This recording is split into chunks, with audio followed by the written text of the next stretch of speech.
Welcome back to Pod Save the World. I'm Tommy Vietor.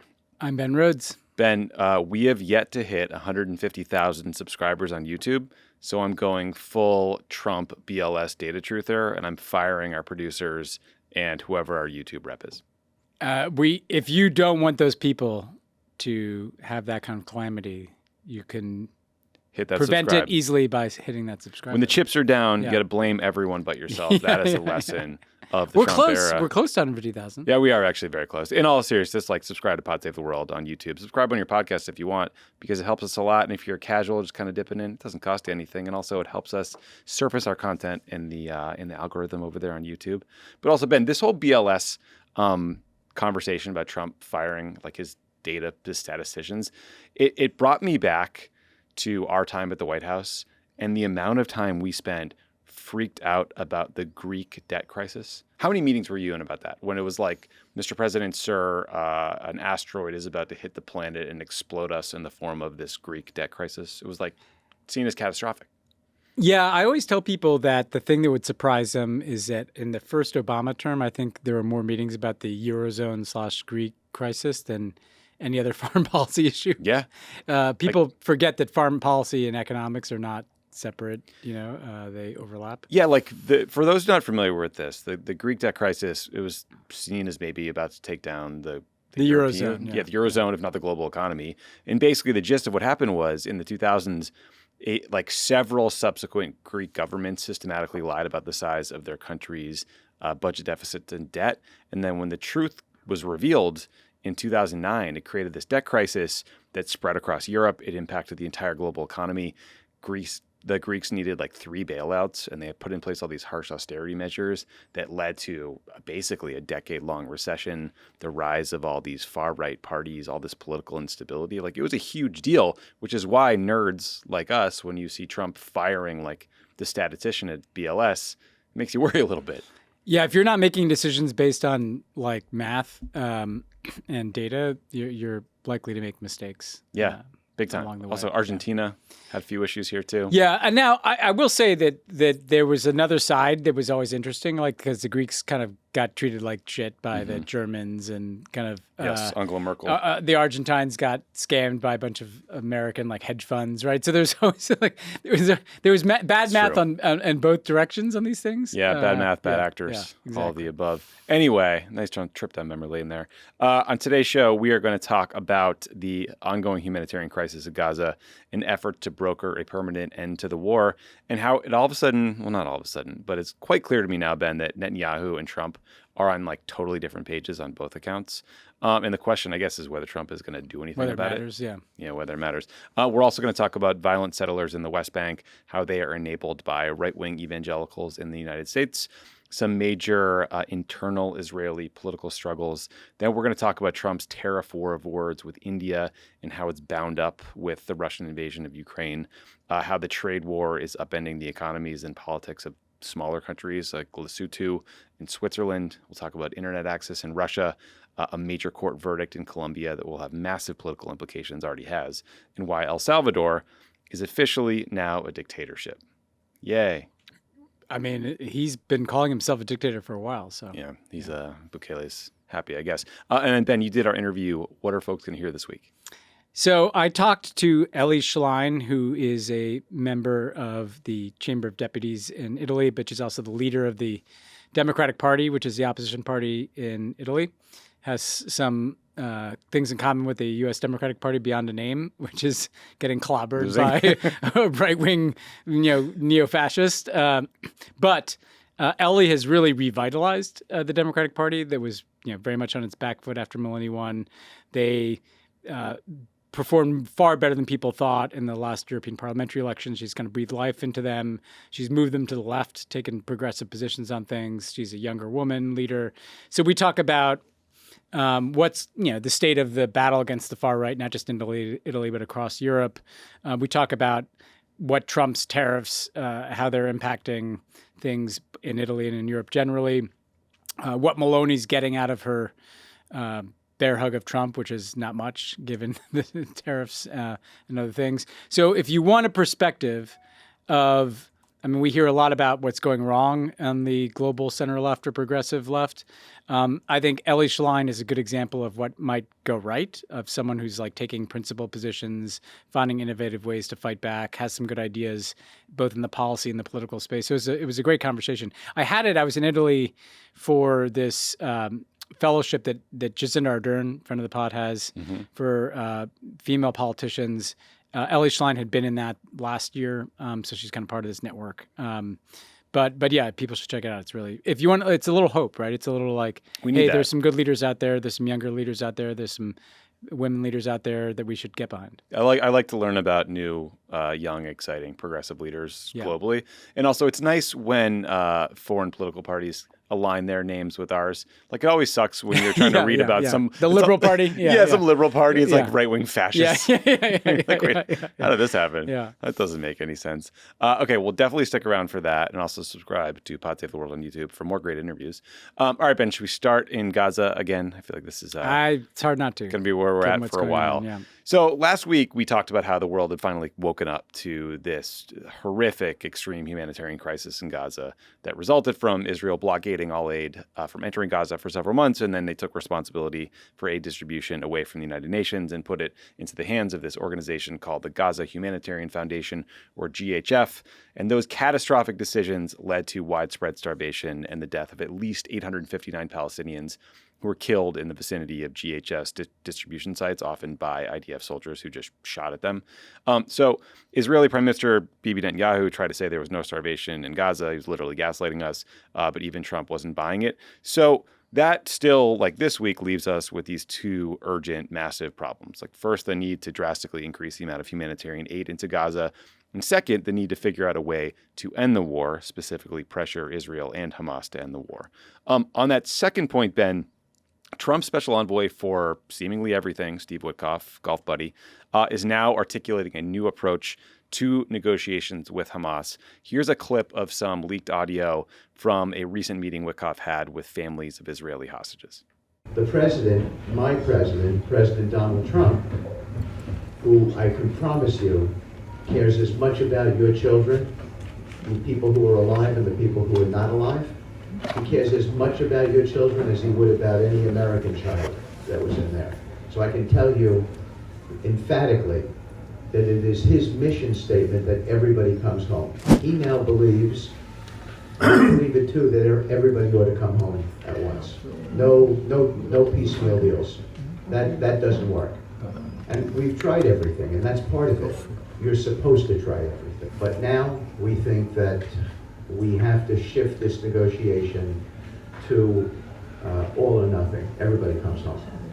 And we think it's going to be successful, and we have a plan around it. So what he's getting away from there is a deal that's like, bring back 10 hostages in exchange for a 60-day ceasefire, and instead go into an all-or-nothing approach, like get everybody back, end the war.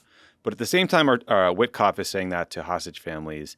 Netanyahu, or according to Israeli media, is giving up on talks and taking the opposite approach, which is preparing to expand the war and fully occupy the Gaza Strip. So these reports came shortly after Hamas and another terrorist organization called Palestinian Islamic Jihad released truly awful videos of two hostages. Both these men are like dangerously emaciated. They're begging for help. One said he's being forced to dig his own grave in the video. It's horrifying. And, for context, Ben, like the IDF already controls 75% of Gaza. The majority of 2.2 million people in Gaza now live in tents in southern Gaza. So this is the IDF moving into either turf they had previously occupied or just not gone into yet because they were concerned about the risk of IDF operations killing some of the remaining hostages. Another just sticking point for context in the previous talks has been Israel's demand that Hamas disarm and give up control of Gaza fully as part of any deal. That demand was endorsed by all 22 members of the Arab League, but you can understand why for Hamas that would be a non-starter. So, Ben, a lot of wind up there, but this just, it feels like a huge, potentially, inflection point to me. Like Trump either can pressure Netanyahu to cut a deal and like kind of make good on Steve Witkoff's word there that he actually cares about getting these hostages home, or what else is going to stop Netanyahu from just expanding the war, permanently occupying the Gaza Strip, and this thing just going on in perpetuity? Yeah, this has been the status quo ante for a long time. which is essentially that Hamas's position in these negotiations has been that the hostages will be released, but the war has to end completely. And Netanyahu's never been willing to say that the war will actually end. He wants to make a deal, get some hostages out, and then continue to prosecute the war. And when Witkoff says, like, we're done with this piecemeal approach, well, no, the piecemeal approach was Netanyahu's, because he didn't want to envision an end to the war in Gaza, because the war in Gaza is kind of tied up in his political survival, and it's also tied up in, what is a pretty clear ambition on the Israeli right to use this war to displace people out of Gaza, to ethnically cleanse some or all of it, and to take that land. Mm-hmm. I mean, they say that. What Hamas did in Palestinian Islamic Jihad did in releasing those videos is horrific. It doesn't in any way justify the perpetuation of this war, which is what you hear from some other people. I mean, the fact of hostages doesn't require you to starve hundreds of thousands of people. What do you make of the timing of the release? Do you think it was just to put more pressure on? I think Hamas. I don't think we really even understand what Hamas is anymore. I mean, their leadership has been wiped out. I don't know if it has centralized control. I don't know if one person who's negotiating even can reach back in. I mean, because the reality is, and this is one reason of a million that I think the war should end, is that there's not much more Israel can do military. First of all, the military operation is not about rescuing the hostages, and it never has been. And they're proving that. They're now conducting a military operation that's about occupying Gaza. But I think with Hamas, they are a shell of what he's not destroyed them. He's not destroyed all their military capability. But the idea that Hamas is going to pose some huge threat to Israel if they stop bombing Gaza and starving kids is just not true. Well, and just to backstop you on that, I mean, it's not just Ben Rhodes saying that. It's 600 former Israeli security officials wrote an open letter to Netanyahu urging him to end the war. It said in part... Including every former head of the IDF and the Shin Bet, that's the internal security force. 3 former Mossad heads, 5 former heads of the Shin Bet, 3 former military chiefs of staff. And some of the quotes from the letter were that Hamas, quote, no longer poses a strategic threat to Israel, and that the IDF, quote, has long accomplished the 2 objectives that could be achieved by force, dismantling Hamas's military formations and governance. The letter also argues that the only way to get the hostages home is through negotiations. Yeah. I mean, which is so self-evidently obvious to anybody looking at this. There's just Netanyahu is completely out of any justification or rationalization for what he's doing, other than if the rationalization is we want this land and we want these people out and we're going to do whatever. That's sometimes you have to look at what their actions are and actually listen to what they say, because some of them will say this out loud. Mm-hmm. They are now focused on reoccupying Gaza, displacing people, probably annexing and settling some land, and continuing the project of so-called Greater Israel, right? West Bank, Gaza, who knows, maybe parts of southern Lebanon, southern Syria, being a part of Israel, right? So that's what's happening. And so what the disconnect in the Trump policy and the Witkoff, is that Trump, everything is short term. It's like, let's get to a hostage release or let's get to a ceasefire, but there's a structural problem of what Bibi and the Israeli right is doing that he's just not reconciling himself to. And Witkoff, let's just name. We actually had some nice things to say about him early on when he got that first ceasefire. And what is this guy's result sheet? Not Gaza, Ukraine, Iran. Remember that he was going to do the Iran deal. Where's his deal making Steve Witkoff? Other than his son making billions of dollars in crypto investments with the Trump kids. What is Witkoff really delivering here? Not a lot. And the other a beautiful painting, I guess. That's right. Putin did that a painting. Nice painting. Yeah, that's right. Yeah, the other there's one other note is there's reportedly a big break between Netanyahu and the current IDF chief of staff, who Netanyahu hand-selected about the idea of expanding the war because the IDF is so strained after conflicts not just in Gaza but also with Iran. Yeah, reservists don't want to get called up, and meanwhile, so now he's saying he's against his own IDF person. He's firing his attorney general. Yeah. I mean, it's not a mess. Picture there. But also, so on this aid piece, I mean, there was a report just before we started recording in Axios that Witkoff and Trump discussed plans for the United States to, quote, take over the humanitarian relief effort in Gaza. Other Gulf countries would contribute funds, like Jordan and Egypt would be involved somehow. But this quote from somebody to Axios said, the starvation problem in Gaza is getting worse. Donald Trump does not like that. He does not want babies to starve. He wants mothers to be able to nurse their children. He's becoming fixated on that, the official continued. I don't believe that. It's such a bunch of bullshit, you know, because if he really cared, like, you just call up Bibi and say, like, I'm cutting you off, you know, or he went out and cursed at him on Iran. Like, you keep hearing how much he cares about this and he's not doing anything. And because the problem is not this is what drives me nuts. The problem is not a lack of food or money, you know, like, there's plenty of food in that part of the world.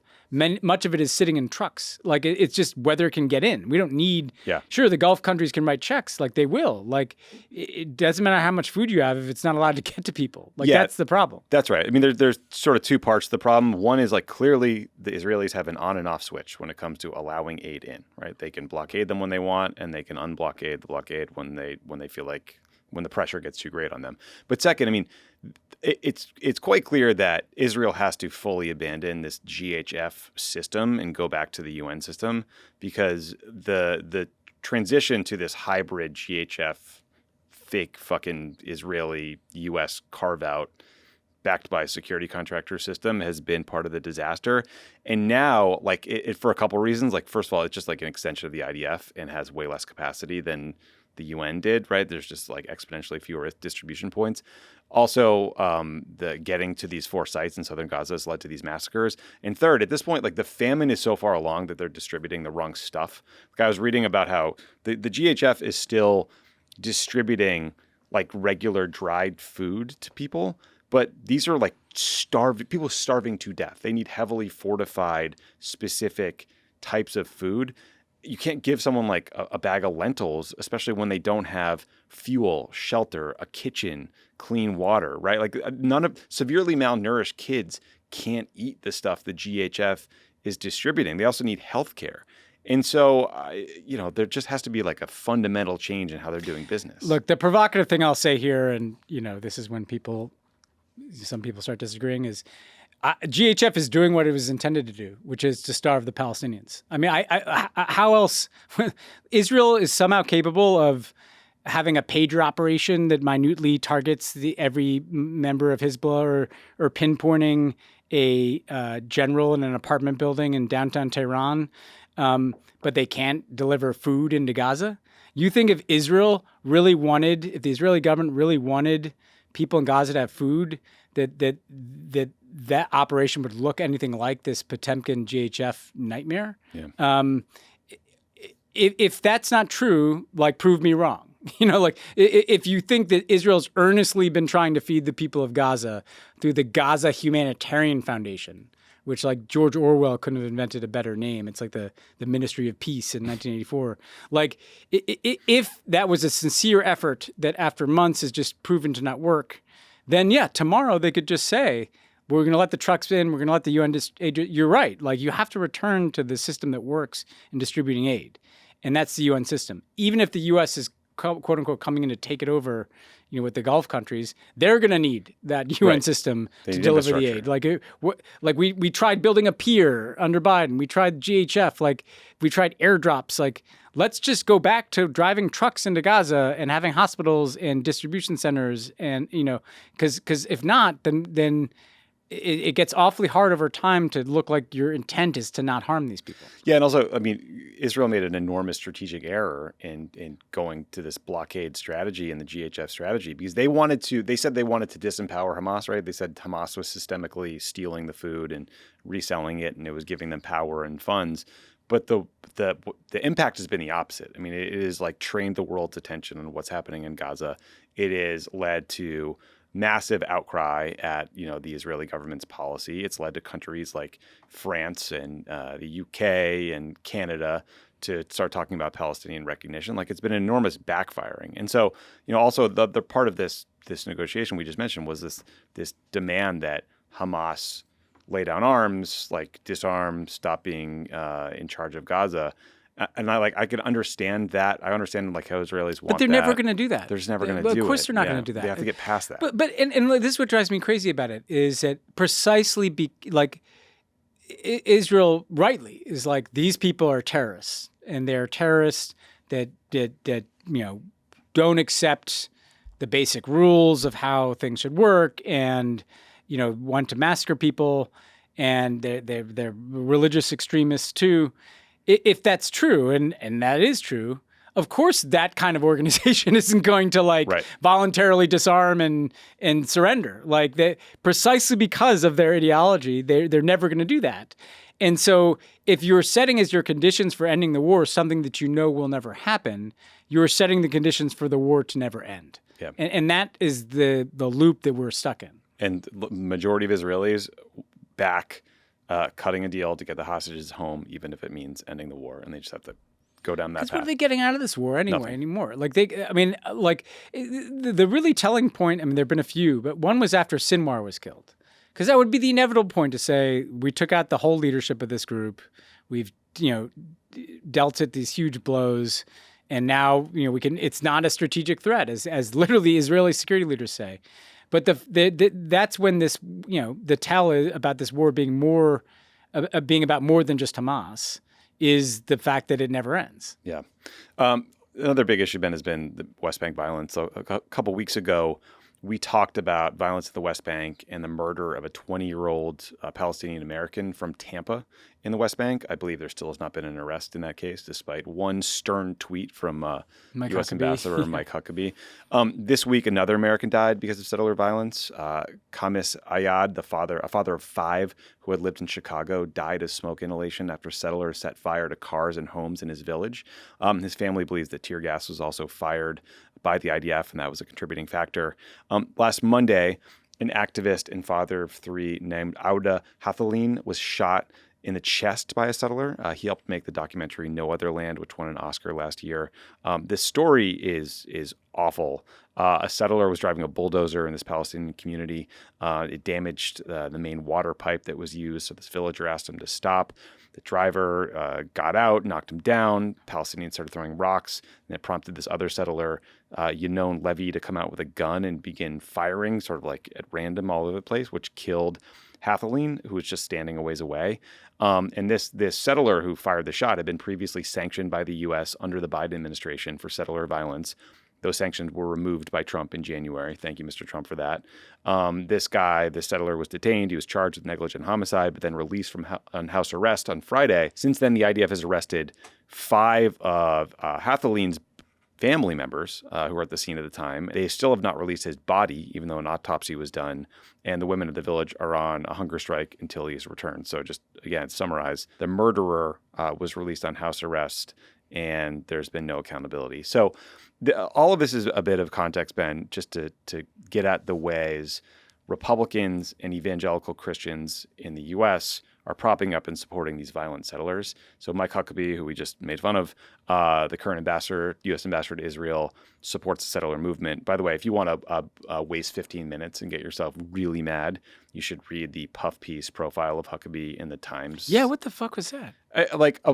It was so weird. It was so weird. I was like, is this like Newsmax? It was a weird thing to read. Yeah, it's like in this moment of this horrific humanitarian crisis, you're doing this kind of like gauzy. It's like a beat sweetener with Mike Huckabee or something. You're quoting his 2008 campaign manager talking about what a rock star Mike was when you visited Israel with him. So bad. But anyway, sorry. In addition to that, though, Mike Johnson, the Speaker of the House, is in Israel right now. He's visiting an illegal settlement in the West Bank. His trip was organized by a woman named Heather Johnson. She leads a group called the U.S. Israel Education Association. Johnson is a self-described, world-renowned speaker on the Jewish-Christian relationship and modern Israel in biblical prophecy. In English, that means she's a Christian Zionist who believes she's helping facilitate unfolding prophecies like the second coming of Jesus Christ and Jews like you, Ben, being converted doesn't end well, or burning. Yeah. The Jerusalem Post quoted Johnson as saying, quote, Judea and Samaria are the front lines of the state of Israel and must remain an integral part of it. This was Speaker Johnson. Even if the world thinks otherwise, we stand with you. So, Ben, Speaker Johnson's visit, he's clearly there, like kind of reacting to the pledges from France, the UK, Canada that we mentioned earlier to recognize a Palestinian state. But in practice, he's just propping up like right-wing, crazy, violent extremists. Yeah, the Judea and Samaria, people should know that is basically saying there is no West Bank, there is no Palestine, there are no Palestinians. Judea and Samaria is the term for basically the greater Israel that encompasses the West Bank, Judea and Samaria being like these biblical lands of greater Israel. So that's literally Mike Johnson, endorsing the annexation of the West Bank as part of Israel. Huckabee said there is no Palestinian, by the way. That was a while back. Yeah, I mean, this is a limit. I mean, we always have the debate about genocide. This is erasure. I mean, like you're saying that these people don't exist. Right. They happen to live in a place that's not theirs and need to leave. Like, so that's at least erasure of Palestinian identity from American politicians like Mike Johnson. And I think what's important for people to realize, probably people who are listening to this podcast, or maybe where your algorithm has you on Instagram or X or wherever you are, TikTok, it's a reminder that actually, even it feels like there's this mass movement of opinion against what Israel's doing and in favor of, humanitarian assistance and, movement towards Palestinian recognition, that actually really fucking the actual most powerful people in the world, Donald Trump and Mike Johnson, people like that, are actually fully on board with this project, And we have to remind ourselves of that, right? Because, of all the images you consumed last week, of all the celebrities, all the statements, the image of Mike Johnson, saying Judea and Samaria is probably the most important thing that happened. There's the Speaker of the House, right? And also there's some recent polling. There's a conservative group called the Vandenberg Coalition, but they released an August poll about like Trump voters' foreign policy views that found 83% of respondents said they believe Israel has the right to defend itself and that the U.S. should support Israel's efforts to that end. So, like, to your point, it does, like it's been a sea change recently. I'm really glad to see people caring and paying attention. But, like, Republican voters, especially evangelicals, are hardcore in support of Israel. Yeah, and some of that's because of, like, this deep multi-decade commitment in building this kind of evangelical bridge to the Israeli right and the settler movement. And part of that's just, like, Palestinian lives don't really matter. They're brown people. And part of that's like whatever Trump's for, so there's still these multifaceted, now there are cracks, right? And Marjorie Taylor Greene and Tucker Carlson and Steve Bannon, Joe Rogan and Steve Bannon. Like, so you're starting to see signals. The question is, everybody focuses, it's interesting. Everybody focuses on the Democratic Party in Israel, as, understandably. Given that the Democratic Party has generally been home to Jews and our politicians look like hypocrites. But there might be an interesting, fight beginning to brew on parts of the fringes of the Republican coalition. Peel away 20%. Yeah, and that would make a big difference. Yeah. Well, on the Democratic side, in Congress, Representative Ro Khanna has gotten over a dozen House Democrats to back recognizing a Palestinian state. That's a good thing. I did notice, Ben, that when Canada started talking about recognizing a Palestinian state, Trump took to Truth Social to threaten them. He wrote, "Wow, Canada has just announced that it is backing statehood for Palestine. That will make it very hard for us to make a trade deal with them. Oh, Canada." So I guess trade deals are now about Israel. I mean, I read that and I was like, is that America first? No. It's America first. So let's get this straight. Like, you have to pay higher prices because we're going to tariff, lumber from Canada because we don't want Canada to recognize Palestine? Like, that's an America first foreign policy? Yeah, and also for about 10 hours yesterday, it seemed like getting FEMA funds was predicated on your support for Israel. So that was odd support, too. Opposition to BDS is Very a requirement strange. to get FEMA assistance. Also not very America first. Like, so there is a glaring, I mean, not that there's a tremendous amount of ideological coherence to everything Trump does, but there is a glaring contradiction between his kind of America firstism and his position on all things related to supporting the Israeli right wing, and similarly, we'll get to this on tariffs too, like and Russian nuke subs. I mean, this is not exactly like a guy that is extracting the United States from international conflict. He's just getting us either deeper into existing ones or creating new ones himself. Yeah, he's like literal Twitter fights are leading to submarine deployments, seemingly. So that's, yeah, you're right. We'll get there. We'll get there, but yeah, so we'll get. I'll save my takes because I got some sizzling hot ones. I'm on excited the to hear Medvedev these. thing. Yeah. Just two final kind of internal Israeli kind of political matters. On Monday, the cabinet voted to fire the Israeli attorney general. So Netanyahu hates her, the attorney general, because she opposed his judicial coup in 2023. For those who were not paying attention then, there was Netanyahu's attempt to gut the independence of the Israeli judicial system and take control of it. She also blocked Netanyahu's attempt to fire Ronen Bar, the head of the Shin Bet, their FBI equivalent. This all sounds so familiar. I know. Bar had also been investigating Netanyahu's aides for corruption, and then she oversees Bibi's corruption trial. For now, that firing is frozen by the Supreme Court, but we'll see what happens. But it's a big data point on sort of the Netanyahu as authoritarian leader, selfish political actor sort of docket. Yeah. Also, Ben, we've talked a lot about this crazy, truly extremist far-right minister named Itamar Ben Gvir, who's the national security minister currently. Earlier this week, Ben Gvir took a visit to the Al-Aqsa Mosque compound, which the Jews call the Temple Mount. It's a holy site for Jews and Muslims. And there's a long-standing agreement that Jews can visit but not pray there. So, of course, Ben Gvir's office released a video of him praying there where he said, quote, in his prayers, quote, "It's important to convey from this place that we should immediately conquer Gaza, exercise our sovereignty there, and eliminate every last Hamas member." So, Ben, in normal times, like those actions, those comments from Ben Gvir would be viewed as kind of the most dangerous possible political incitement. In the past, things he's done has been seen as precipitating wars, basically. Yeah. It seems like in this case, his entire goal is kind of just to blow up any hope of a ceasefire deal. But Jesus Christ, man, like it's bad. No, he's messing with like the deepest chords, and once you start, weaponizing the holy sites in that way, when he says every last member of Hamas, he means every Palestinian in Gaza, because Ben Gvir draws no distinction between an ordinary Palestinian civilian and Hamas. And it's just, again, a reminder of like who's actually in the driver's seat. It's still these people in the driver's seat. Yeah, this is a man sanctioned by Australia, Canada, New Zealand, Norway, and the UK. Yeah. Israeli minister. I mean, he's a terrorist. I mean, he was convicted, if you find that offense, he was convicted by Israel of terrorism-related offenses. Like, this is who's in charge. Yeah, he used to be banned from Israeli political life in part because he used to have a photo on his wall of a man named Baruch Goldstein, who murdered 29 Palestinians who were praying at a mosque. So that's the kind of guy we're talking about. All right, we're going to take a quick break. But as we mentioned last week, Ben, Crooked Media, Vote Save America, we're hosting our first ever Crooked Con. Crooked Con is a chance to join America's smartest organizers and least annoying politicians to strategize, debate, and commiserate about where we go from here, hopefully up. We will be in Washington, D.C., November 6th and 7th. It's going to be amazing, starting with a Pod Save America live show at the Warner Theater on Thursday, November 6th.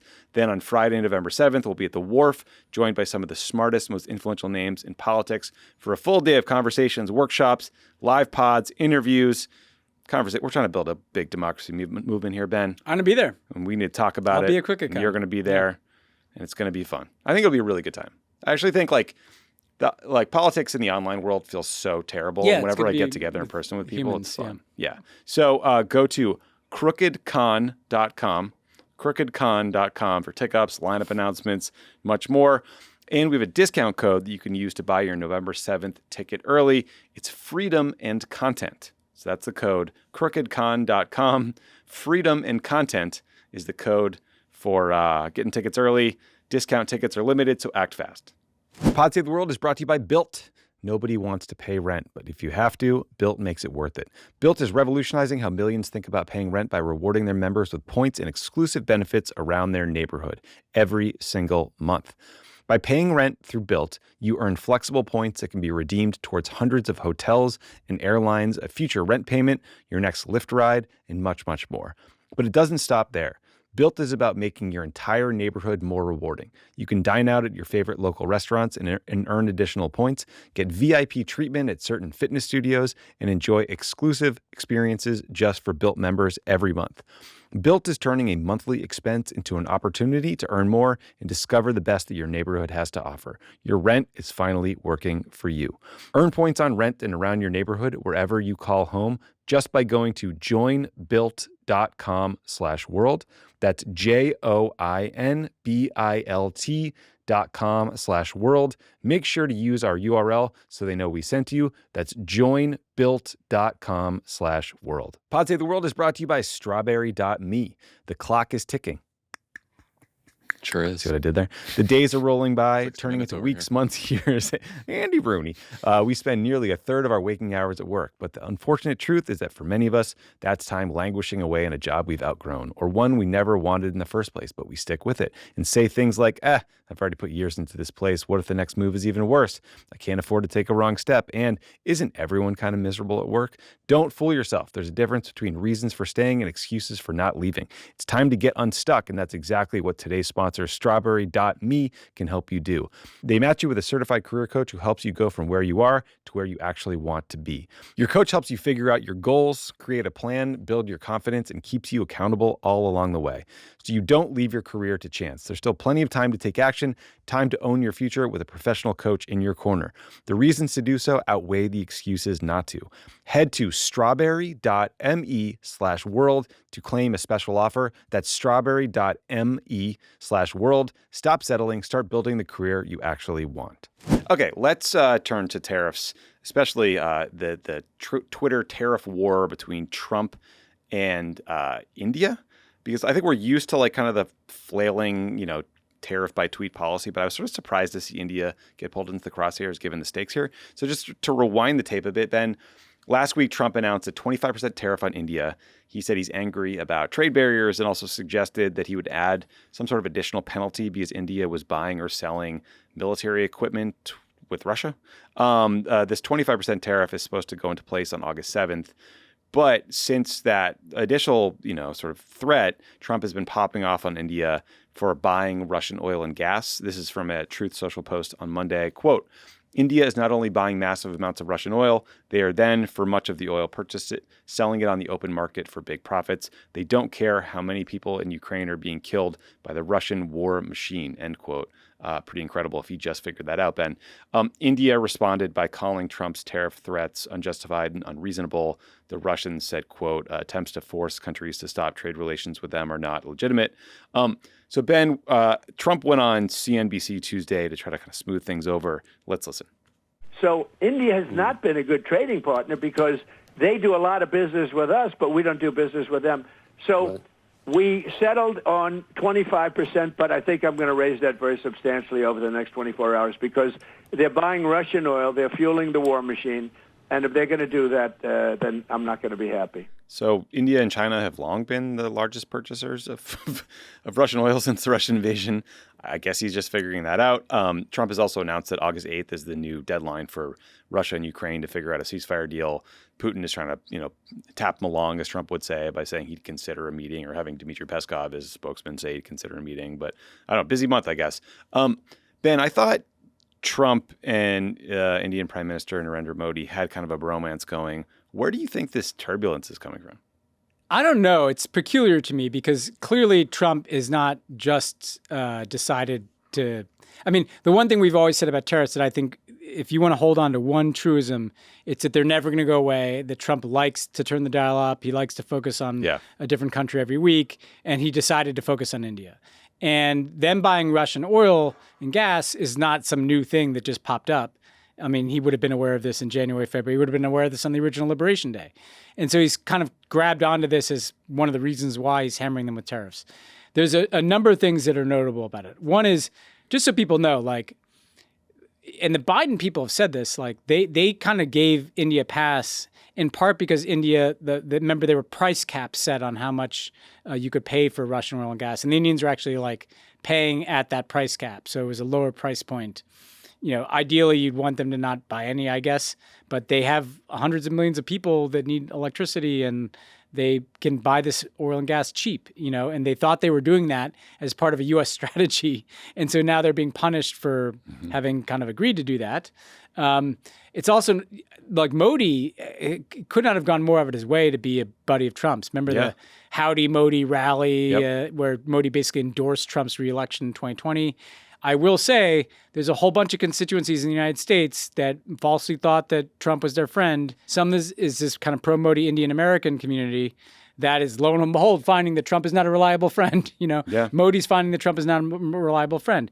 I don't know what he's doing. I mean, I think, there are a lot of trade barriers that India has, and you want to negotiate your way through those, but you're not going to do that overnight because it's a big, complex economy.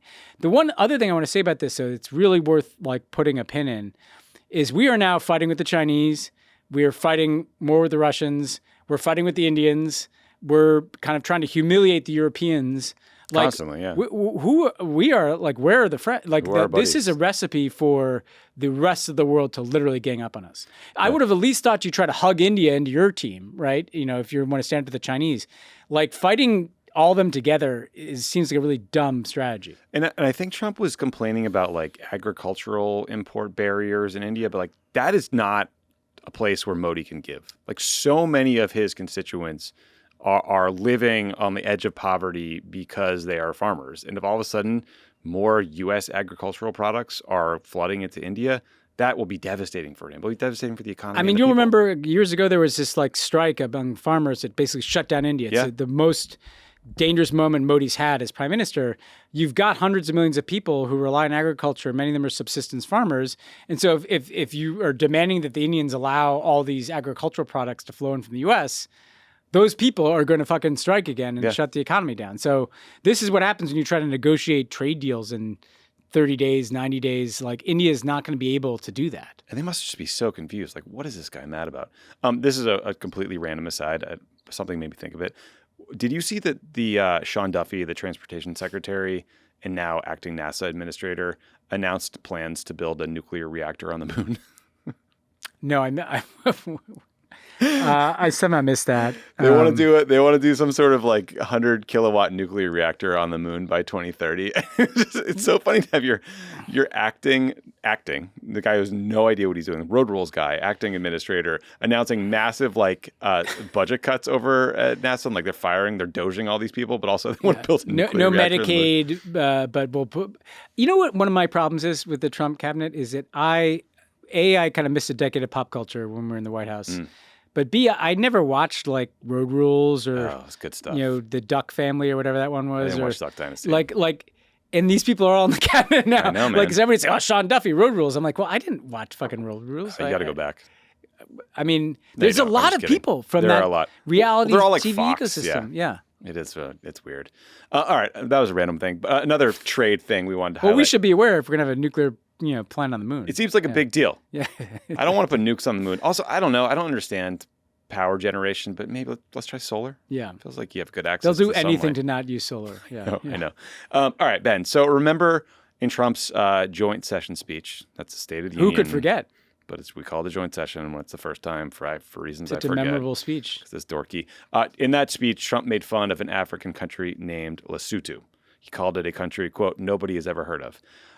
So a few weeks later on Liberation Day, Trump once again decided to kick the shit out of Lesotho by slapping them with a whopping 50% tariff. And everyone was like, what? Why are we doing this? Because this is a tiny landlocked country. It's home to like about 2 million people. Many of them live in poverty and is the furthest thing from a threat to the U.S. economy or to U.S. manufacturing jobs. So why are we tariffing the life out of them?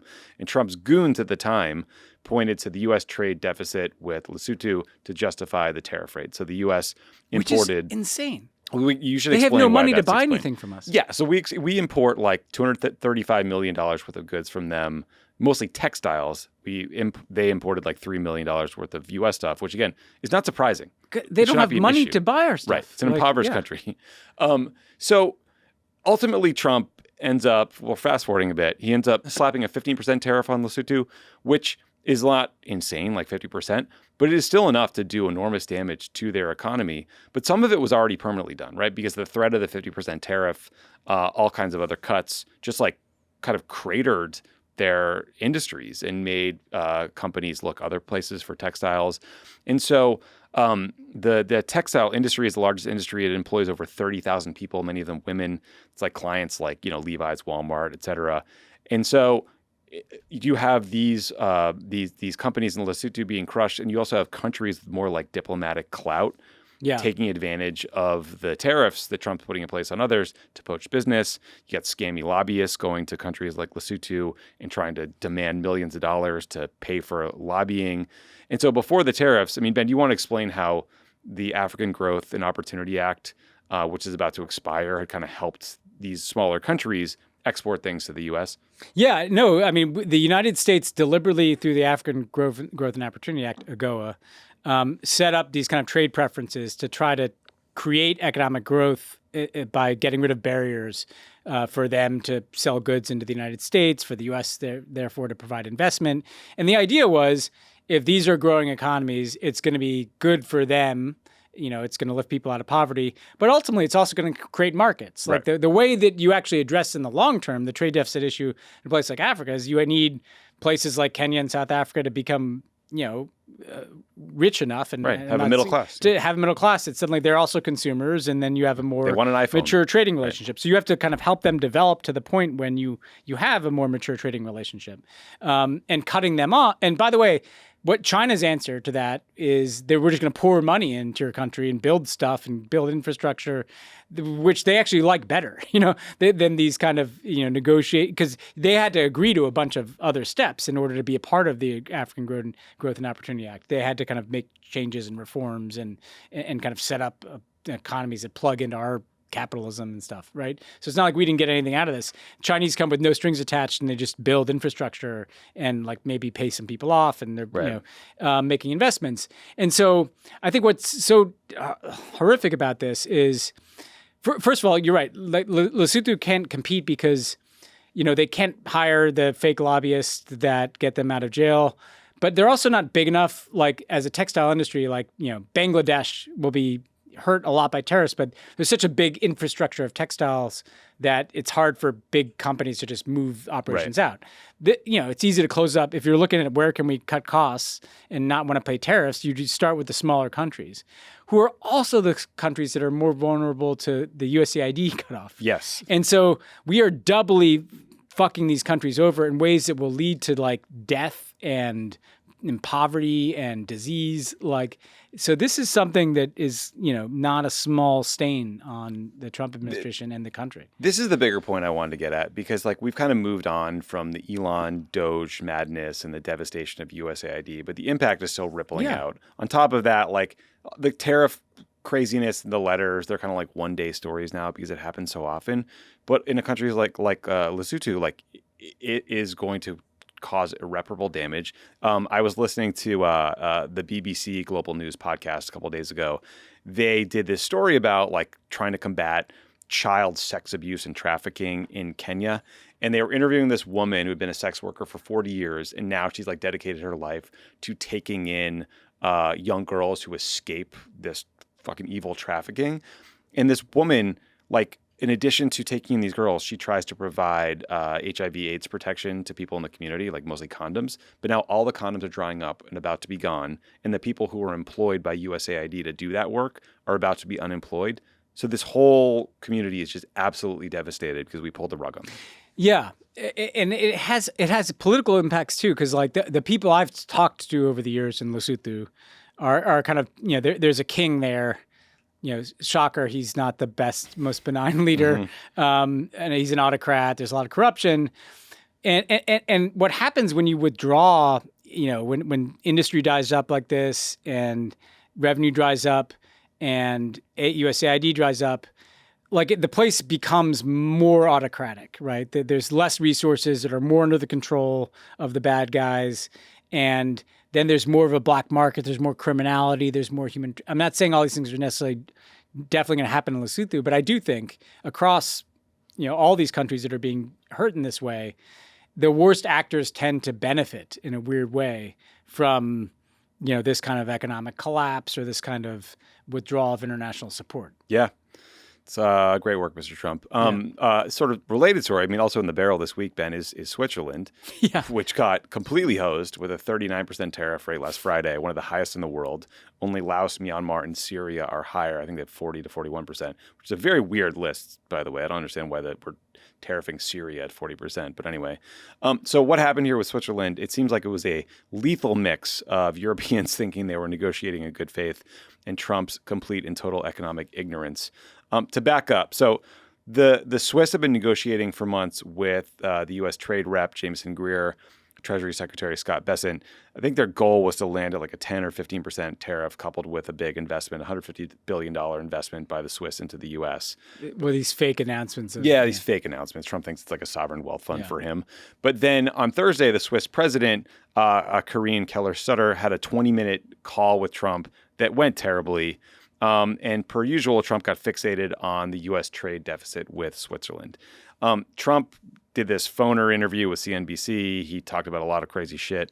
But this is the part where he started ranting about Switzerland. It's time that they pay up, and they have to pay up. We couldn't afford to have the deficits. Look, I did something with Switzerland the other day. I spoke to their prime minister. The woman was nice, but she didn't want to listen. And they paid essentially no tariffs. And I said, we have a $41 billion deficit with you, madam. I didn't know her. I said, we have a $41 billion deficit, and you want to pay 1% tariffs. You wanted 1%. I said, you're not going to pay 1%. So after that very happy call with Trump, which I think this all happened coincidentally on Swiss National Day, the country got hit with a 39% tariff. A Swiss tabloid called this Switzerland's biggest loss since 1515 when the French beat Switzerland in the Battle of Marignano. More on that in a bit. Yeah. But Ben, to just explain to listeners why we have a trade deficit with Switzerland, it's because of gold. Switzerland refines about a third of the world's gold. They export it in the form of gold bars, most of which goes to New Jersey, to Bob Menendez's house. Under the bed. Yes, right under the bed, in the closet, in the vest. But gold makes up 2/3 of recent Swiss exports to America. It's exempted by tariffs. Their second biggest export is pharmaceuticals, which Trump has been making a lot of noise about too. Last week, Trump sent letters to 17 pharma companies, 2 of them Swiss, demanding lower prices. But the administration has yet to set a tariff policy on drugs, so pharmaceuticals are still tariff-free. But so like after this weekend, like the Swiss are just like, what the fuck, right? Their economy is about to get crushed. So after this just weekend of, what the hell is going on in Switzerland, the Swiss president had to hop on a plane to Washington, try to do damage control, try to get a better deal, and see how she could figure it out. But Ben, I mean, again, not a good way to run a railroad.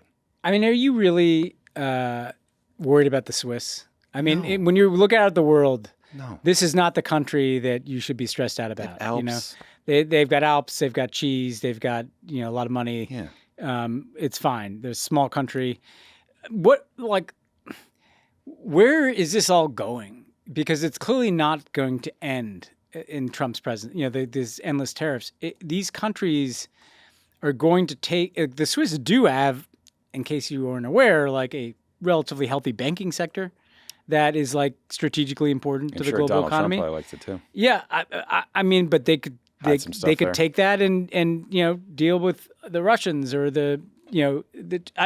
we're just creating so many incentives for these countries to literally, maybe they'll fly to U.S. and they'll promise to invest $1 trillion in the U.S. economy and it'll be some fake announcement to get the tariffs down. But then they're going to fly home and just start really aggressively working to figure out how to treat us like the drunk that they don't want to allow into the neighborhood, Well, it also they might fly home on an F-35 because in 2021 they agreed to buy 36 F-35s at a price of $7.5 billion, if not more. Yeah, so it's seems like they're doing some pretty good investing in all the things Trump wants. Yeah, there's no logic to this. I mean, Lesotho, India, and Switzerland, the 3 countries we've talked about, have nothing in common, and they're totally different reasons. With India, it's like he's now mad about them buying Russian gas. Lesotho, it's like a trade deficit that makes no sense. Like Switzerland, I don't, none of this makes sense either mathematically or politically. No, it's idiotic. But the Battle of Marignano, French versus Swiss, so you get some storied kind of old school programs like a Big Ten matchup. Yeah. The Battle of Marignano was the last major engagement of the War of the League of Cambrai, which was part of the broader Italian wars from 1494 to 1559. So I think this is sort of like a bowl game in the old school BCS process. I'm just trying to make sense of any of this and work it in somehow. Well, I just, the only good thing came out of it is maybe the Swiss were knocked back on their ass and didn't get to be the kind of major Catholic power in that part of Western Europe. But whatever sent them into neutrality, neutrality worked out pretty well for the Swiss. they kept their head down during those two world wars that happened last century. You know? Got some of that chocolate too. Okay, well, we've talked about Russia a bit.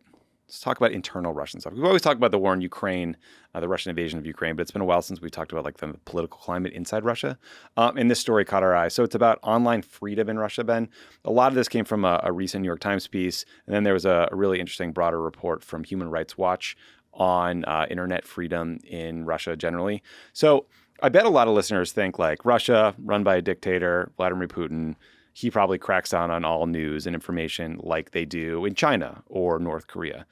The reality is much more complicated than that. Before the full-scale Russian invasion of Ukraine in 2022, there were censorship rules. There was like data monitoring and storage requirements for a lot of companies. But Russians themselves, they could access Western news sites. They could use social media sites like Facebook and Twitter and YouTube. Some websites were blocked, but internet-savvy Russians would use a VPN. You get a VPN. Yeah, they would just figure it out. Things changed a lot in 2022. By like March of that year, I think Facebook, Instagram, and Twitter were all blocked, as were some Western media sites. But YouTube was widely available, as in Telegram also remained widely available. But then recently, the Russian government has cracked down even further. YouTube has been throttled. Russians are being forced to kind of squeeze into using a domestic competitor. And that's a big deal because Russian activists like Alexei Navalny used YouTube to gain big followings and disseminate really powerful information about government corruption. I remember you flagged some of those videos for me back in the day of like Navalny's guys flying drones over, palaces. Putin's literally billion-dollar Black Sea palace. Or those whatever. videos got millions and millions of views. And they're incredibly well done and savvy and like spread like wildfire. More subs than we have. Thank you. We got to correct that. And so as of this time last year, I think an estimated 79% of Russians over 12 used YouTube monthly. So it was like, spread everywhere. So killing it would be a big deal. The Times also dug into how the Russian government is now building out like a state-approved set of apps that can be more easily monitored. One is a messaging app they're calling Max. Starting in September, smartphones sold in Russia will be required to pre-install Max. Ultimately, Putin seems to want Max to be like kind of WeChat in China, which combines messaging, social media, payments, government services. I guess there was a new law mandating that the Russian government services like be offered via Max somehow. I'm not sure how that works.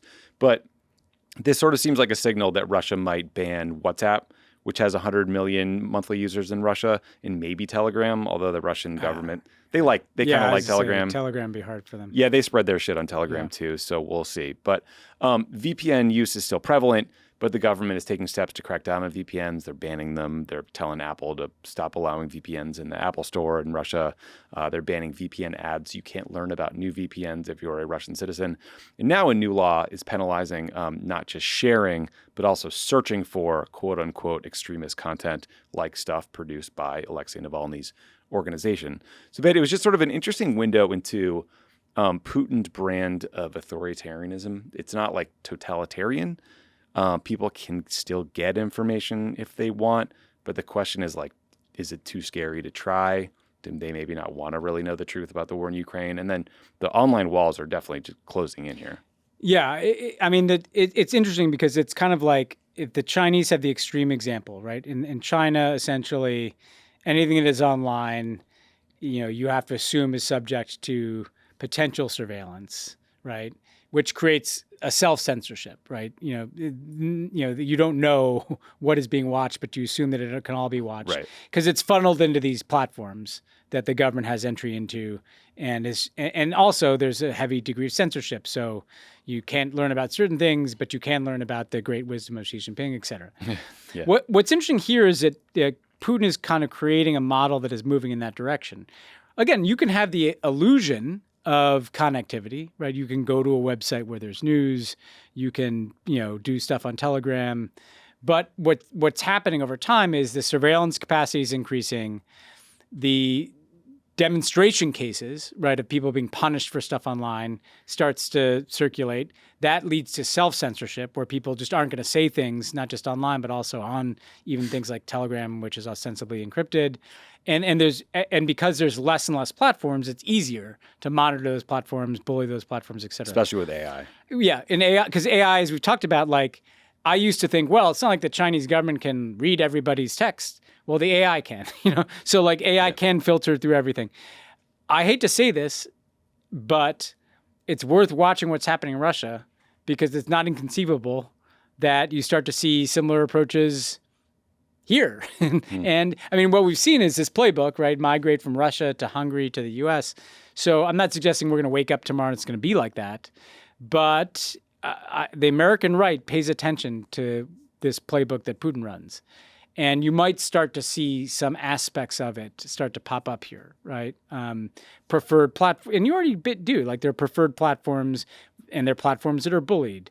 There's monitoring of social media. Like it's now U.S. government policy that you have to monitor the social media of like students who are coming here and things like that. Right. So there's a creeping, there's a creeping prevalence of some of these tactics here. And so unfortunately, we may not be, if the Russians are getting closer to the Chinese, we may not be there, but I wouldn't be shocked to see some of these practices start to creep in here. Yeah. Also, this is a random aside, but it's kind of funny that Warner Brothers destroyed one of the greatest brand IDs ever in getting rid of HBO and renamed it Max, and that's also the Russian messaging app. I mean, Great work all if you around. want to watch like good content, it's still the Conan O'Brien Hot Ones rant about the HBO Max name change. What an episode. Yeah. Full send from Yeah, that guy. I salute you. Yeah. I do too. All right, let's turn to a couple stories out of Latin America. So, former Colombian President Álvaro Uribe was found guilty of bribery and procedural fraud. The gist of the case, it goes back a long time, but just the gist of it is that a lawyer working for Uribe tried to bribe a former paramilitary member to retract testimony where he said Uribe founded and financed a paramilitary group in the 1990s. This case, this verdict, is an enormous deal for Colombia. Uribe was president from 2002 to 2010.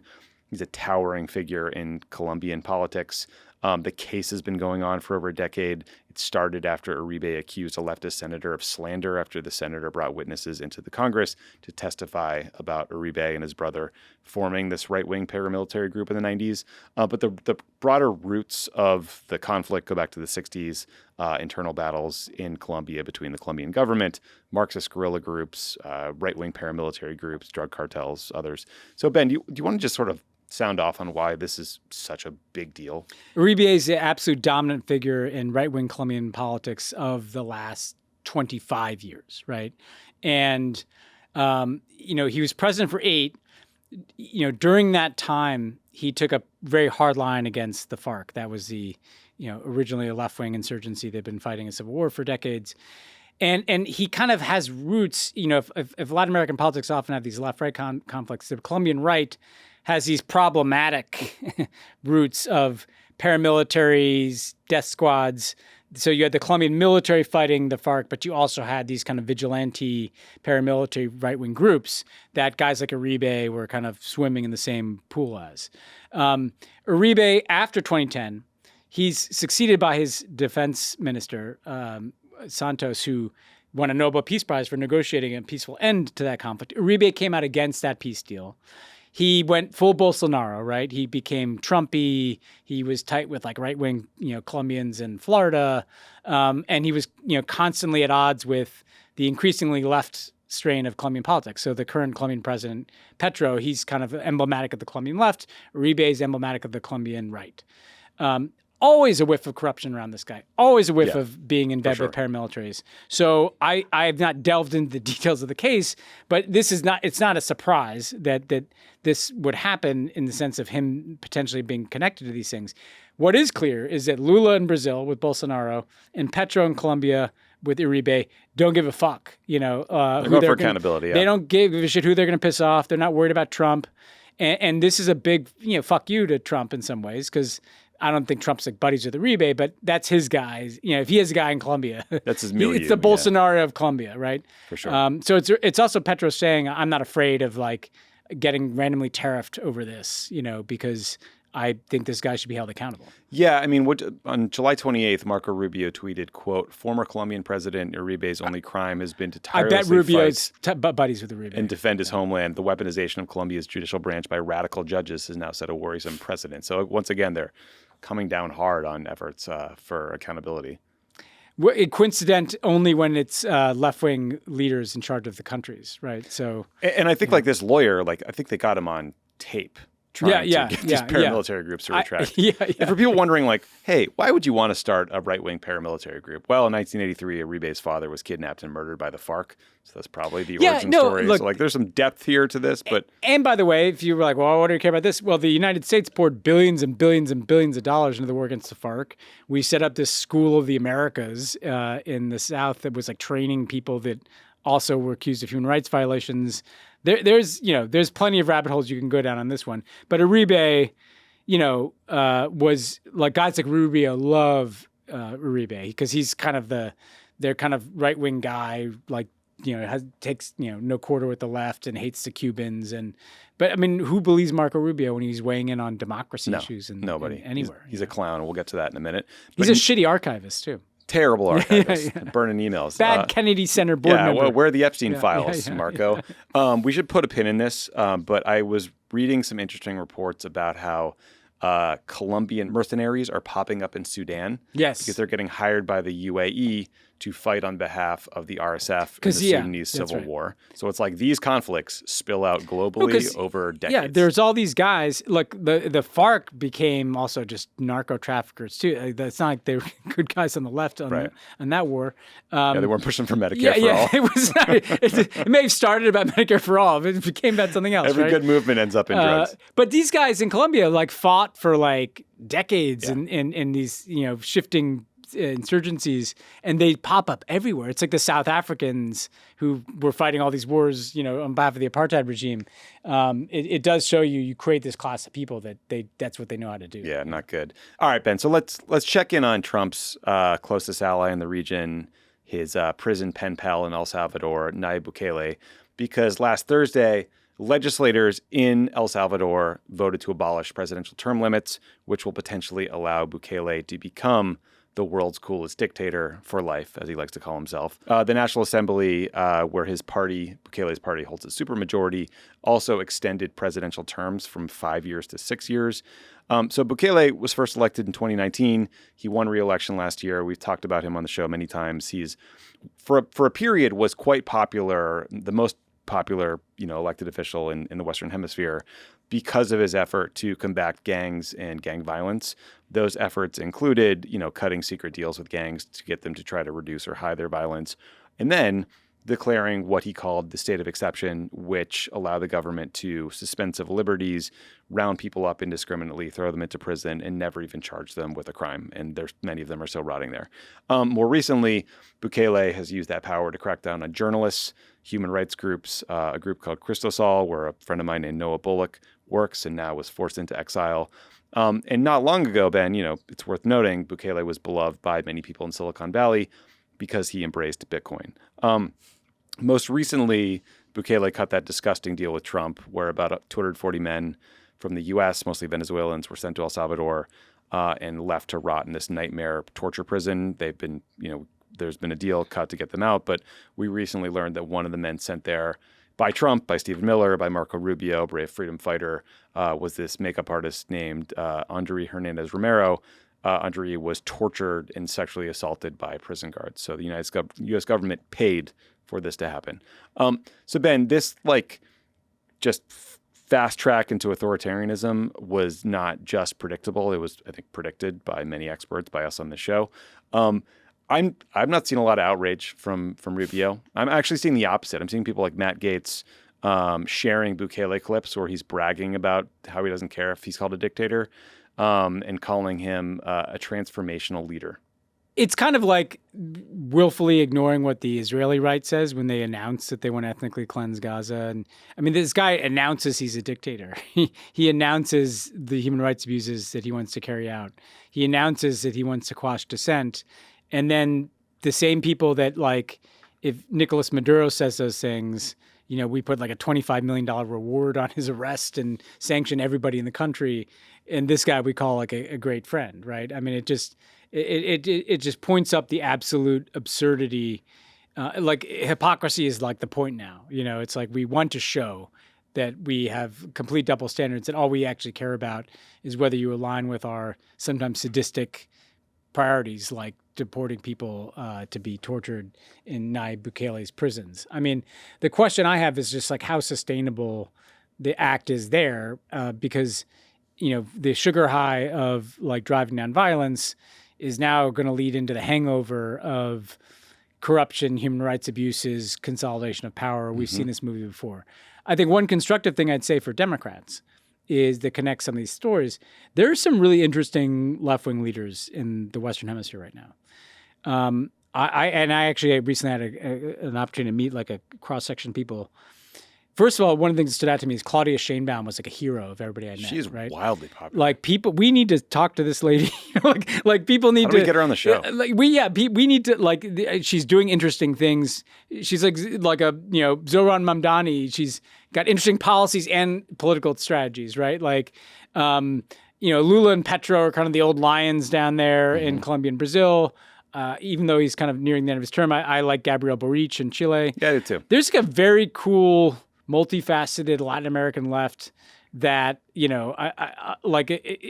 we should, as Democrats and progressives should be building deeper connections to. And, by the way, should be sending the message that, like, someday Democrats, I think, are going to be back in power, And, hey, Nayib Bukele, we're not going to forget, what the fuck you did in torturing people and trolling, people here who care about that. So, we have to have a long memory too, like the right does on some of these things. Amen. Two quick things. Finally, the first one is former Canadian Prime Minister Justin Trudeau dating Katy Perry?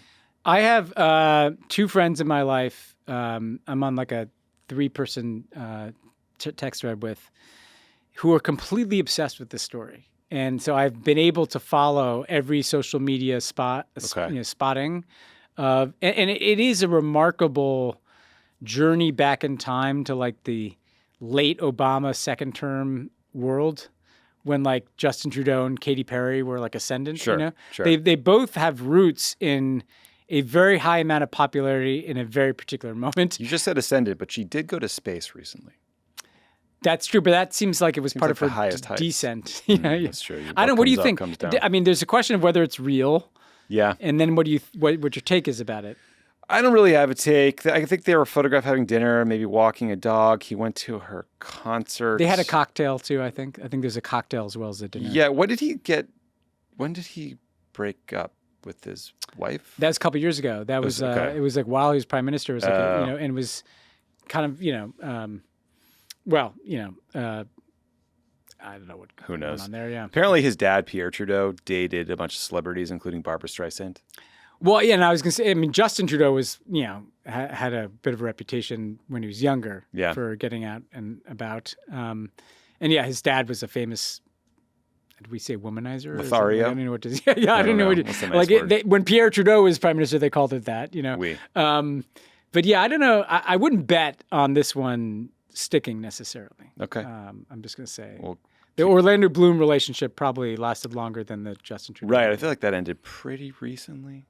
I think they announced its formal end. I'm actually up on this Katy Perry news. Uncoupling. You'll see when your daughter gets a little older. I know everything about Katy Perry, Sabrina Carpenter. That's good. Chappell Ronan, no. Taylor Swift, obviously. I'm just checking in on this Rachel these days. All you're going to listen to in a few years is that collection during Billie Eilish. Yeah. And artist TK. Finally, Ben. So we have some amazing producers on the show. Michael and Saul. And Alona's on baby leave, but she'll be back very soon. They are obsessed with briefings by the State Department spokeswoman Tammy Bruce, who somehow made a living as a radio host, TV person, but just can't talk. We need a dedicated weekly segment on this. I think we're treading that direction. Yeah. So this is a supercut they put together. Ben and I have not seen this before. We're watching this cold. So we're going to kind of just watch and react in real time. We're going to leave the mics open here and just see what Tammy Bruce had to say. Speaker Johnson was in the West Bank, which he referred to as Judea and Samaria, and said that it rightfully belongs to the Jewish people. Is that official U.S. policy? And if it's not, what is U.S. policy towards the West Bank? I have said this about other diplomats who've spoken their minds, including Ambassador Huckabee. Certainly, that's not. If there's a policy in that regard, you would hear it from me. But it's not the opinion of the U.S. government? Well, I'm not going to speak about opinion of the government. As a reporter, how do I know if he's just expressing his opinion about the settlement being part of Israel and when actually this is a policy? So we're getting into a little bit of a conspiracy dynamic here. Is there any It's not trick circumstance questions. under which No. the State Department would countenance destroying unspoiled food for some reason? Well, I again don't know of all the circumstances. I can say that It's only the biggest story in the there world. could be a reason of all the things that exist around the world. So, that's our opinion regarding the bill. We also, can I say that? Oh God. Holy shit. I think that's as much as I can say in that regard. That's as much as I can say today. You can say more, Tammy. Yeah, stop the fight. So it seems like there were two main things there. It was Mike Huckabee like endorsing settlements. Again, you have an entire team that works for you when you're the State Department spokesperson or the White House press secretary who figure out what stories are in the ether, what you're going to be asked, and then prepare responses for you. Seemingly, they just kind of skip that step there. Also, the fact that this administration is destroying unspoiled food that was supposed to go from USAID to, starving kids all around the world, and they're just like burning it is such a scandal that not enough people are talking about. But there's things I don't. Yes, that's the important point. But I'm going to be pettier here on this. Please, the petty section of the so show. first of all, as I understand it, right, she was a Fox News host, and she had like a radio show. Yeah. And did she not speak? Did she speak? Because I didn't consume that show, but I didn't either. Did she speak on the show? Because she seems like someone who has a hard time literally getting words out. But then the other thing I don't understand about some of these people that go in is why did she want to be the State Department spokesperson in the first place? I don't know. Because she clearly, it doesn't seem like she's having fun up there. No. It doesn't seem like, I mean, she could have just had her radio show where she yelled about these things. Like, you want to have fun and if I was a right-wing troll. You want to go on the trips by and the way, be in the meetings. And you could have fun as a right-wing troll, like just argue with them and not this kind of hemming and hawing and who speaks for what. And by the way, Mike Johnson's not like a diplomat. Like, he's a member of Congress. Like these aren't trick questions. Like what's our opinion about the West Bank? You made a good point there, which is that if you're a spokesperson in the Trump era, you should just go in and attack. Like and Carolyn troll. Levitt, I get where she's coming from. I don't like it. She like Tammy Bruce is kind of trying to treat it like the old school serious way, where she like attempts to answer the question in good faith and do policy, but no one's expecting that from you anymore. I mean, I guess like credit to her for trying, but she's not very good at it. And how are you not prepared? I mean, you used to prep people like. These are questions you're going to get. Like Mike Johnson, we talked about this on Mike Johnson goes there and refers to Judea and Samara. Like she seems like shocked to be asked these things. What did she think that she's going to get asked? It's baffling. And that's a notoriously hard briefing room. And to your point of why would you want that job? Like, did she watch any of Matt Miller's briefings? Like that place is brutal. Is Matt Lee still there? I love that guy. The AP guy? Yeah, I think so. Yeah, they have a notoriously curmudgeonly tough and relentless AP reporter who just hammers you. Yeah, I briefed in front of him a few times, and he just when you went up against him, it was like trying to drive on Dennis Rodman. You're going to get hacked. You're going to get crushed. You're going to get crushed, and he was going to block the shot. And kind of mock you in the process, which, again, I respect. Okay, that is it for our friend Tammy Bruce. We're going to take a quick break. When we come back, you will hear Ben's interview with Elly Schlein about fighting the far right in Italy and trying to bring back the Democratic Party. So stick around for that. This is an ad by BetterHelp. Listen, you listening to this show right now, you know how scary and terrible the world can be. It's bad stuff happening everywhere. There's new horrors you learn about every day in the news, thanks to me and Ben usually. There's a lot of reasons to need therapy. There's all that stuff I just said. There's your home life. There's your work life. Their life in between. There's some dark, dark secrets that you've bottled away, that you've shoved deep down inside that want to come out. Because as a child, you weren't encouraged to talk about your feelings. Anyway. These days, it feels like there's advice for everything. Cold plunges, gratitude journals, screen detoxes. But how do you know what actually works for you? With the internet and information overload about mental health and wellness, it can be a struggle to know what's true and what actions to take these days. Using trusted resources and talking to live therapists can get you personalized recommendations and help you break through the noise. With over 30,000 therapists, BetterHelp is the world's largest online therapy platform, having served over 5 million people globally. And it works with an average of 4.9 out of 5 rating for a live session based on over 1.7 million client reviews. It's also convenient. You can join a session with a therapist at the click of a button, helping you fit therapy into your busy life, plus switch therapists at any time. As the largest online therapy provider in the world, BetterHelp can provide access to mental health professionals with a diverse variety of expertise. Talk it out with BetterHelp. Our listeners get 10% off their first month at betterhelp.com/crookedworld. That's BetterHelp, HELP.com/crookedworld. Pod Save the World is brought to you by Simply Safe. What does feeling safe at home really mean to you? Some might think it's enough to have good locks and maybe an alarm that would make a lot of noise if someone actually broke in. But true security takes more than that. It takes a system that actually works to prevent that break-in, that violation of your space from ever happening in the first place. That's why you can trust Simply Safe to protect your home and family. It's about security that's proactive, not just reactive. Listen, we love Simply Safe here at Crooked Media. As you all probably know by now, John Lovett set one up himself at his house. Yeah, your John's and you know what? Can't believe it. No violation of his space, that's for sure. Incredibly safe. You can turn it on and off from your phone. It's a simple system, but top of the line technology. It says so right in the name. And again, I'm hoping they'll take me up on my idea to get roast comics to yell at the burglars when they're breaking in, because I think it's not enough to deter them. You need to demoralize them, with a well-timed comment about their appearance. Most security systems only take action after someone breaks in, and that's too late. Simply Safe's new Active Guard outdoor protection helps stop break-ins before they happen. If someone's lurking, agents talk to them in real time, turn on spotlights, and call the police, proactively deterring crime before it happens. Hey, that unibrow. Spit's not really working. Named Best Home Security System of 2025 by CNET. 4 million Americans trust Simply Safe, ranked #1 in customer service by Newsweek and USA Today. Monitoring plans start around $1 a day. There's a 60-day money-back guarantee, no contracts, no hidden fees. Visit simplysafe.com/crookedworld to claim 50% off a new system with a professional monitoring plan and get your first month free. That's simplysafe.com/crookedworld. There's no safe like Simply Safe. Elly Schlein, thanks so much for joining us. Thank you. It's a pleasure. So I want to start by asking, from the outside, when people look at Italian politics, Prime Minister Meloni looks like a very strong figure. She's a big presence on the international stage. But I wonder if here in Italy, where you see that there might actually be some vulnerabilities. Is that the case? Is the image she projects the image that people are consuming in Italy? Or are there some vulnerabilities where she may not be meeting people's aspirations?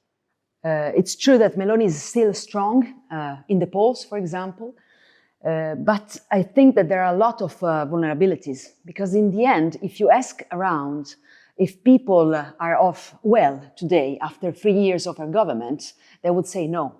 And they would say no because this government of Giorgia Meloni for 3 years in a row has done nothing for the cost of living, for example, has done nothing for the low wages. We have in Italy among the lowest wages in the European Union. So our point is, what is the situation of the Italians today after 3 years of a government? Is it better or is it worse? And the answer would be definitely worse. So why is she so strong? Because as the right wing is doing also in other countries, they are very good, not at answering to people's needs, but at pointing out an enemy every day. And usually it's the same enemy: immigrants, LGBTQI communities, for example, or journalists, judges, the European Union. So everything that is not working in this country, according to Meloni, is somebody else's fault. And everything that works is for how she's doing in government.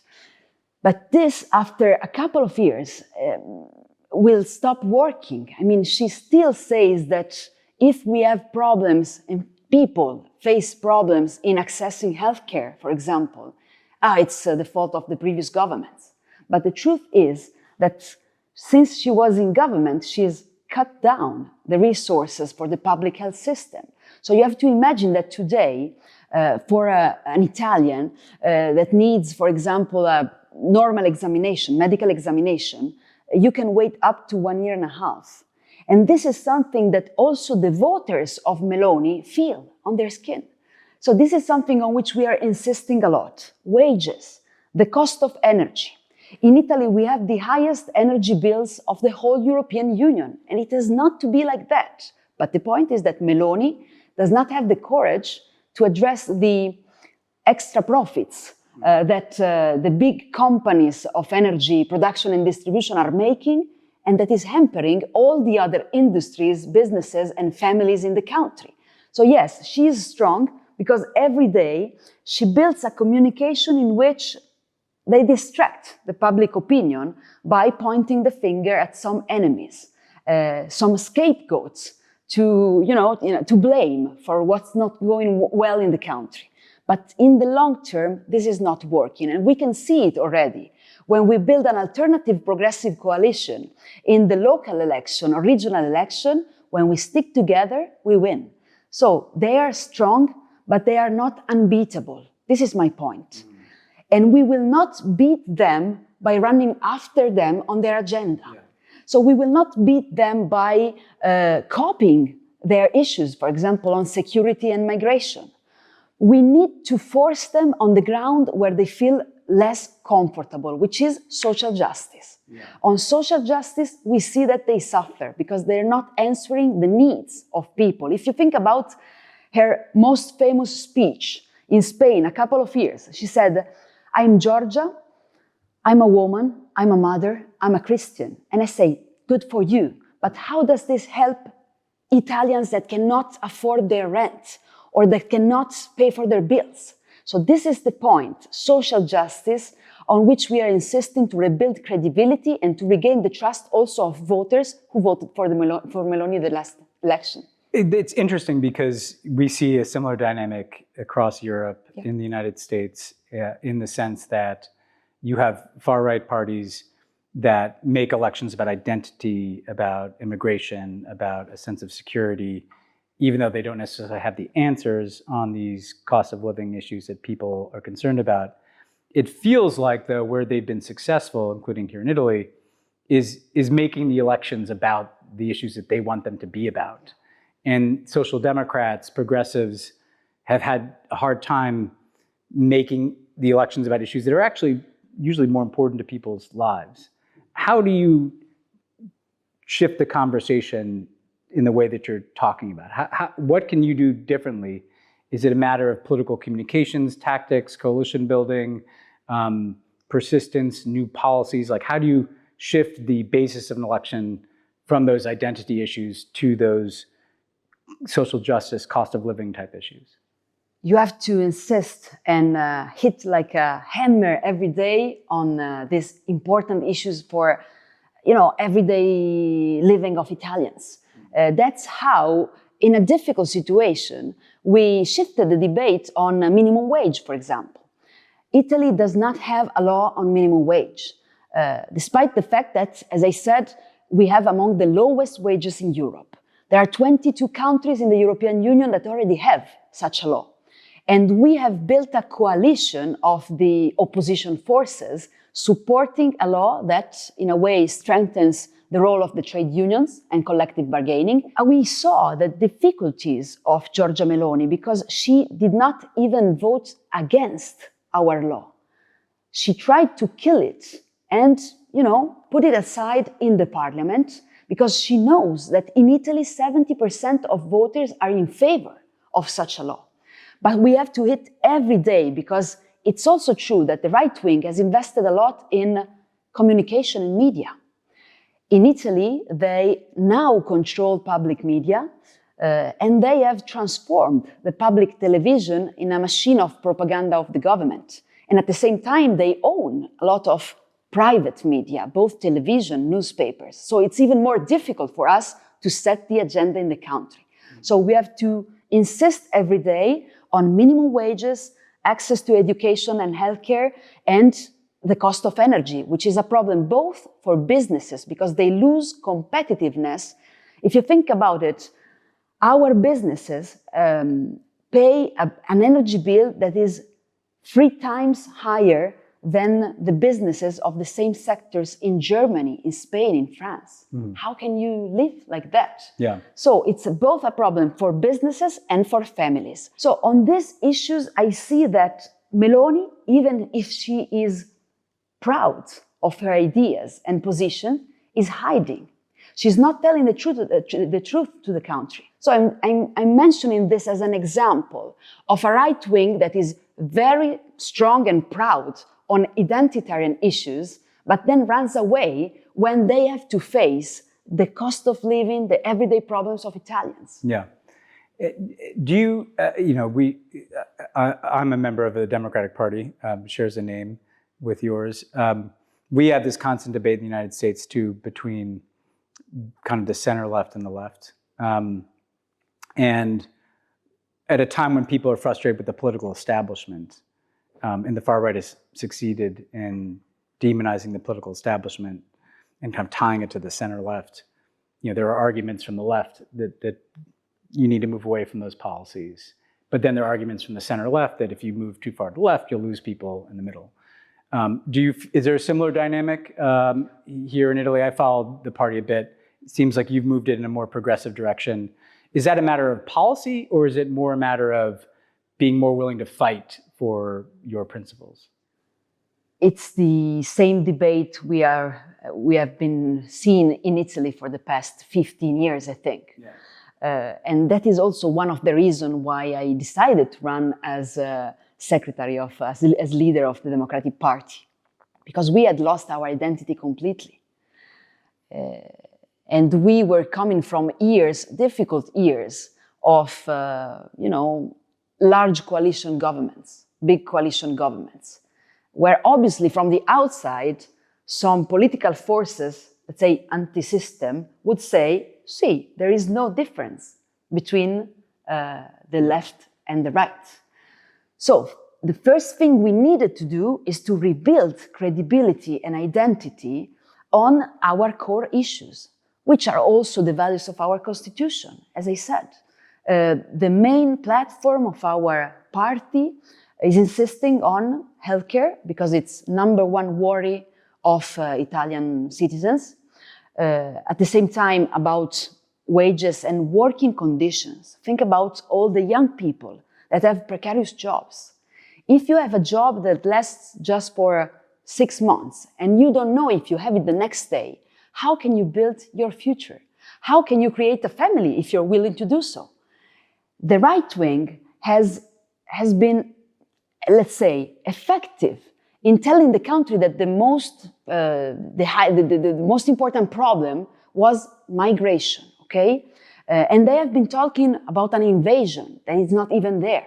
But they, in a way, created the idea that was #1 priority of the country. For 10 years, they have insisted on migration, but they have not seen the migration outside of the country of these young people that have done sacrifice to study here, but then with low wages and precarious jobs, they have to go elsewhere to build, a dignified future for them and for their families. So what I'm saying is that we need to be radical in our beliefs and credible in our ideas. That means also renewing our parties and pushing for a new generation of young female and feminist leadership, I would say. So this is part of the job we are doing. At the same time, we have to be very clear on the issues that are discussed at dinner in the families in Italy. What we are saying is that when you lose track of the difference, of course, you also lose votes. And we needed to reestablish a progressive agenda for the party. And this is interesting because when I won the primary election, it was after the defeat in the 2022 political election. And after the defeat, when Giorgia Meloni won the election and went into government, our party was going down to the lowest in history, 14% in the polls. And then when we started rebuilding credibility on work and healthcare, after 1 year, we managed to win the European election with 24%. So this is working. It's still not enough. We also have to build a credible coalition with other partners. But this is working because people feel that we are honest in what we're trying to do and what we're trying to say. Yeah. On foreign policy, at a time when Germany had an election, Emmanuel Macron is nearing the end of his term, it seems like Meloni has tried to position herself as a European leader who has a relationship with Trump. She came to the Trump inauguration. She's been to Mar-a-Lago. She's kind of in this, collection of kind of right-wing, I'd say autocratic type leaders globally. On the one hand, I guess she can tell Italians, hey, look, I have a relationship with Trump. I'm raising Italy's profile in Europe and on the world stage. On the other hand, I can't imagine Trump is that popular here, particularly given tariffs and other things. I was recently here and I had to buy some Italian wine before the tariffs went into effect. But how do you look at that? Is it a vulnerability or strength that she is so close to Donald Trump?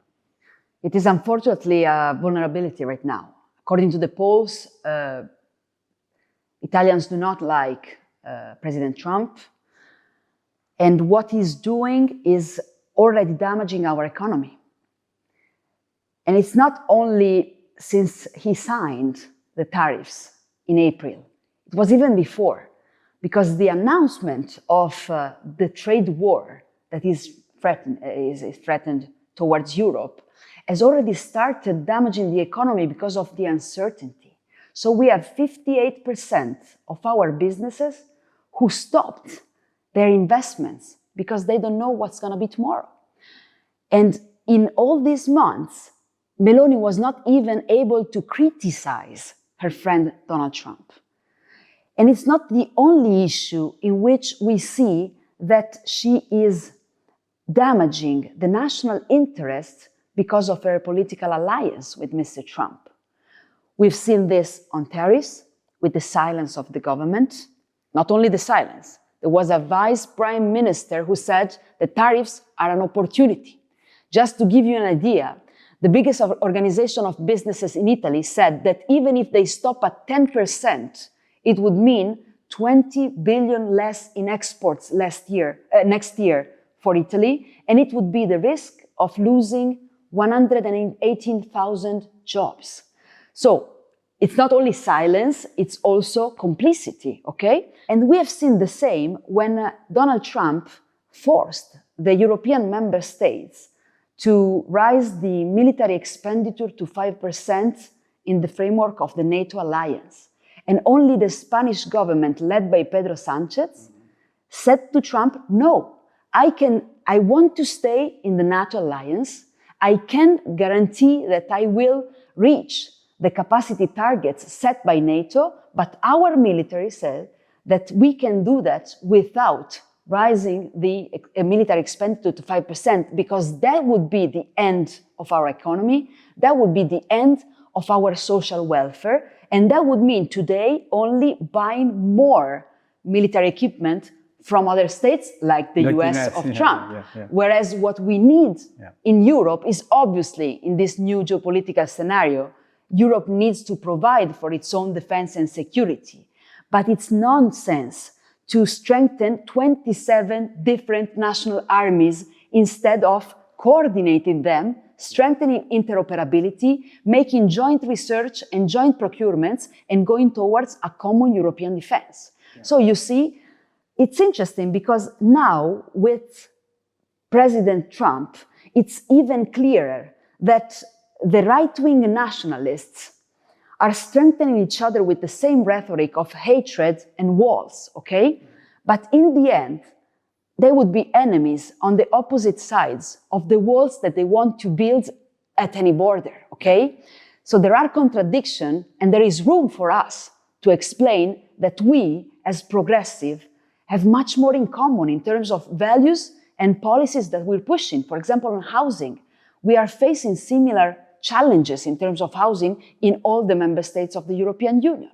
on terms of wages, again, education, okay? We have much more in common, but we have to strengthen up our networks because you can name them in any country and you cannot name the progressive in any country. Well, yeah, I mean, that was the last thing I wanted to ask you. And I should say, as someone who worked in U.S. national security, 5% is a crazy defense target, kind of arbitrary.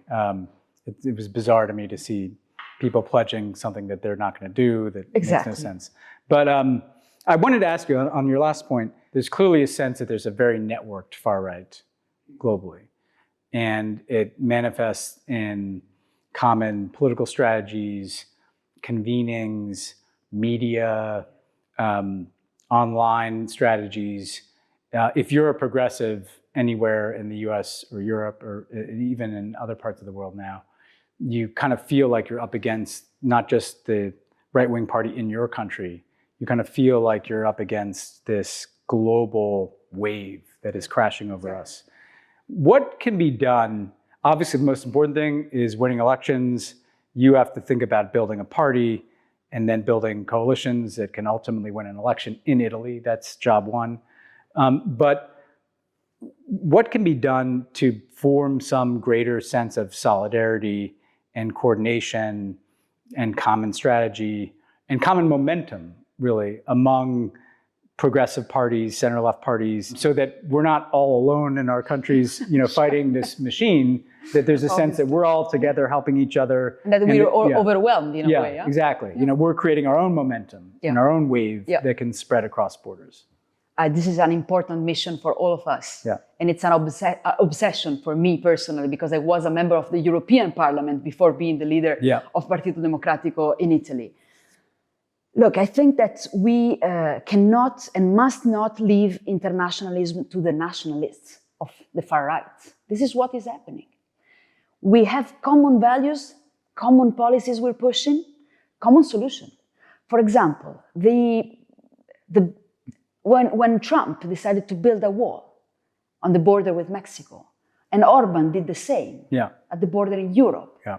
But the way that Trump's wall and Orban's wall strengthened the rhetoric of Meloni and Salvini in Italy, why don't we build the same when Pedro Sanchez rises minimum wage of 50% and helps all Spanish workers, facing inflation in the last years in the middle of the war, the energy crisis, the climate crisis. We have to use and say the same words and also set the same agenda. And I think that since we have our networks, because, for example, we are part of the Party of European Socialists, why don't we organize a rally on the same day in our 27 different countries? Why don't we do the same with the Democrats abroad? Because we are facing the same wave of extreme right. Look, think about what Meloni is doing in Italy. To sum it up, she is cutting down healthcare. She is cutting down public school because they are cutting 6,000 teachers in public school in Italy. She is blocking our proposal on minimum wage and making the jobs in Italy more precarious. At the same time, she has built, spending 1 billion euros, an empty jail in Albania to deport migrants. Yeah. How is this helping Italians pay their bills? There is no way. But if you look what is happening in the US, it's quite the same. Yeah. In the first 100 executive orders of President Trump, there was nothing on wages. Yeah. And he's doing the same to deport migrants by also violating fundamental and human rights.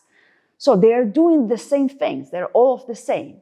But we have to have the same answer in terms of social and climate justice. And the things that progressives are doing, because they are doing, and this is working in some countries, must at the same time and in the same way strengthen the others. Yeah. So it's about, organizing, networking, strengthening our network, and also showing that we share the same values and we are a team, we are a family, and we can do it by organizing together.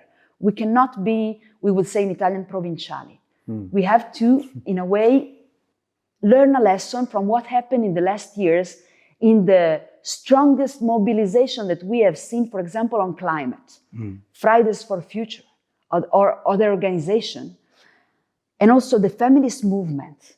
They were effective in setting the agenda of the governments because they have, from the start, thought of their mobilization like of something that could go beyond every border. That was the strength.